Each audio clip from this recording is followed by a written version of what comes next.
Rekam jejak Black Widow di Marvel Cinematic Universe tidak selalu sempurna. Titik tertingginya ada di film Captain America The Winter Soldier, tapi titik terendahnya ada di film Avengers Age of Ultron. Namun, agen yang juga dikenal sebagai Natasha Romanoff ini selalu menjadi senjata rahasia MCU. Namun, ketika Johansson terus memberikan penampilan pendukung yang solid, sulit untuk mengabaikan fakta bahwa dia belum mendapatkan kesempatan untuk sukses sendiri.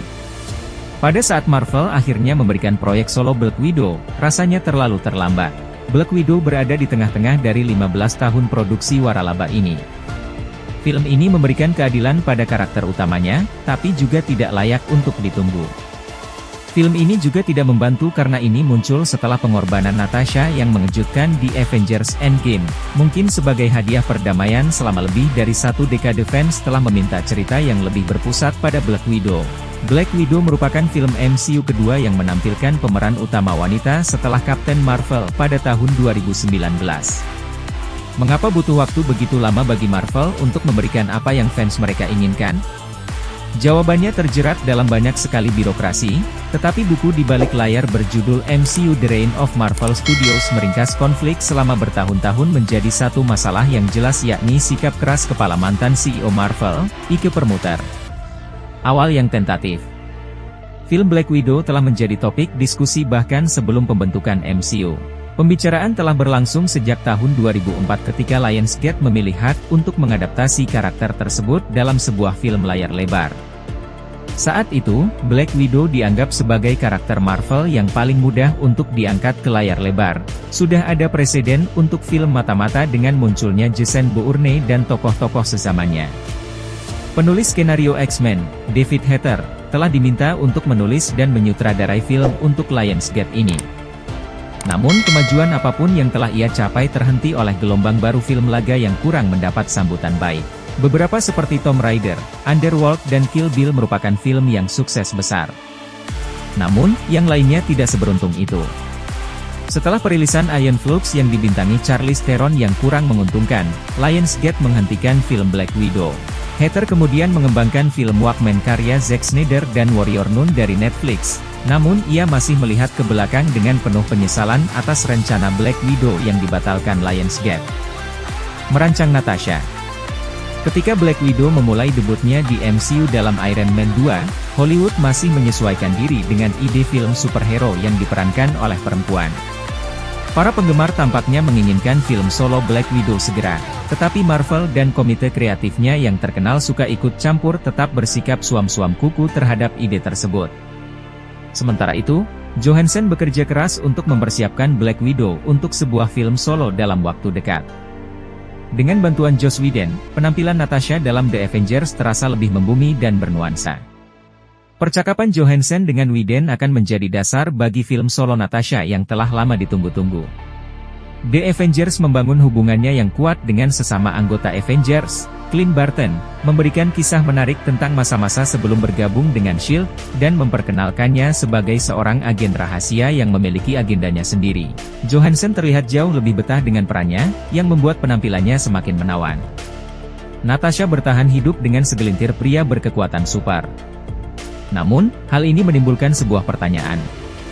Jika Thor, Captain America, dan Iron Man dapat melanjutkan kisah mereka di film mereka sendiri, mengapa Black Widow tidak? Masalah di rak mainan. Setelah bertahun-tahun berlalu, Marvel terus mengulur-ulur waktu untuk membuat film solo Black Widow.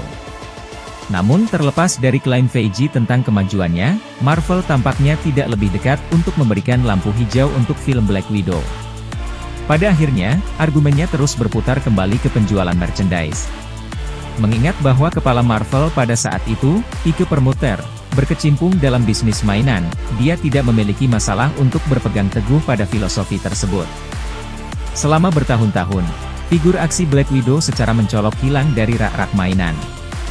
Hal yang sama berlaku untuk karakter wanita yang mengikuti jejaknya, seperti Gamora yang diperankan oleh Zoe Saldana dari Guardians of the Galaxy.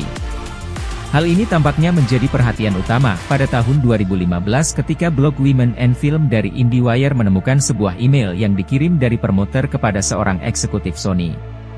Pesannya singkat, berisi daftar pendek film superhero yang dipimpin oleh perempuan dan pencapaian box office masing-masing. Promotor menyebut Catwoman dan Elektra sebagai bencana finansial, yang kemungkinan besar membuat Sony enggan berinvestasi pada film pahlawan aksi wanita.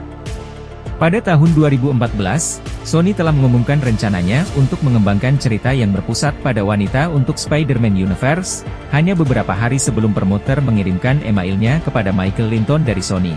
Langkah terakhir Kevin Feige. Pada saat email promotor bocor ke publik, protes telah mencapai puncaknya. Penggemar wanita terlihat lebih banyak dari sebelumnya, tapi pahlawan wanita terus dikesampingkan di MCU.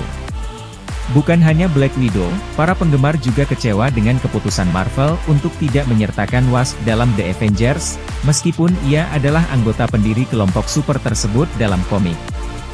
Meskipun ia kemudian muncul di Ant-Man, film tahun 2015 itu tidak cukup memberikan spot kepada karakternya. Sementara itu, Guardians of the Galaxy telah menarik banyak penonton wanita dalam penayangan teaternya, lebih dari 40% penontonnya adalah wanita. Perubahan memang sedang terjadi, namun Marvel tetap tidak bergeming.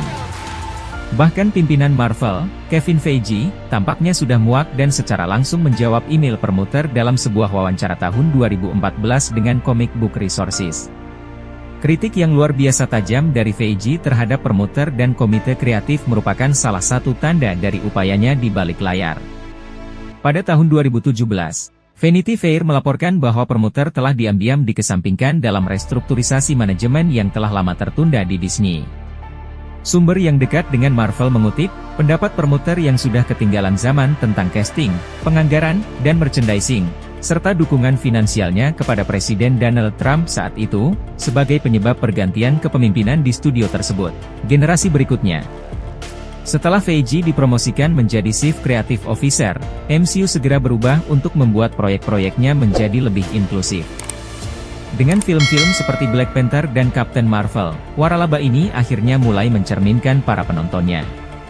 Upaya-upaya tersebut membuka jalan bagi Black Widow untuk akhirnya tayang pada tahun 2021, tetapi bahkan dengan semua birokrasi yang akhirnya diselesaikan, film ini masih memiliki masalahnya sendiri. Namun, untuk semua rasa frustasi itu, setidaknya kita tahu mengapa butuh waktu lama untuk membuat lebih banyak film yang berpusat pada wanita. Marvel telah memperkenalkan beberapa pahlawan wanita yang kuat, yang semuanya berhutang budi pada Black Widow, dan pada Johansson. Tentu saja, sangat disayangkan bahwa ia tidak pernah bisa menikmati hasil kerja kerasnya. Dengan kematian Natasha di Endgame, MCU kehilangan salah satu karakter yang paling bernuansa. Black Widow membuktikan bahwa ia masih memiliki banyak hal untuk diberikan. Sayangnya, seperti itulah sifat seorang perintis. Marvel masih bergulat dengan serangkaian masalah baru dalam fase terbarunya, tapi dengan Yelena Belova dari Florence Pugh, dapat dikatakan bahwa jubah Black Widow berada di tangan yang tepat. Semoga saja, kita tidak perlu menunggu 10 tahun lagi untuk melihat film solonya.